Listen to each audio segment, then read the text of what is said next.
So oil లేకుండా ఆలు chips చేసుకుందామా? మరి మీరు కూడా చేసుకోనీకి రెడీగా ఉన్నారా?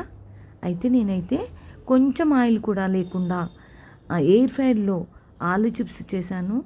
అబ్బా ఎంత బాగున్నాయో! టేస్ట్ అయితే మరీ అదిరిపోయింది. బయట చిప్స్ కొనుక్కోకుండా ఇంట్లోనే మనం రెడీ చేసుకోవచ్చు. 3 ఆలుగడ్డల్ని తీసుకోండి, బాగా కడిగేసుకొని మంచిగా చెక్కు తీసేయండి. తీసేసి సన్నగా పొడువుగా ఒక స్టిక్స్ మాదిరిగా కట్ చేసుకోండి. సో సన్నగా తరిగేసుకోండి, తొందరగా వేగుతాయి. సో ఎయిర్ ఫ్రైయర్లో మనం కొంచెం నెయ్యి, అంటే 1 స్పూనే నెయ్యి, చిటికెడు సాల్ట్ వేసుకొని బాగా కలిపేసుకొని ఎయిర్ ఫ్రైలో పెట్టేయండి.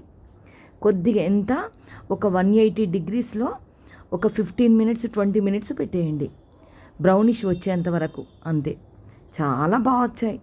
మీరైతే నమ్మరు. కొంచెం కావాలనుకుంటే, మసాలా కావాలనుకుంటే, దీని మీదకి పిల్లలు తినాలనుకుంటే పెరి ఆరిగానో వేసుకోండి. ఎంత బాగుంటాయో! బయట చిప్స్ అస్సలు తినకండి, ఆయిల్ అస్సలు తినకుండా ఇలాగ చేస్తే సూపర్గా ఉంటాయి.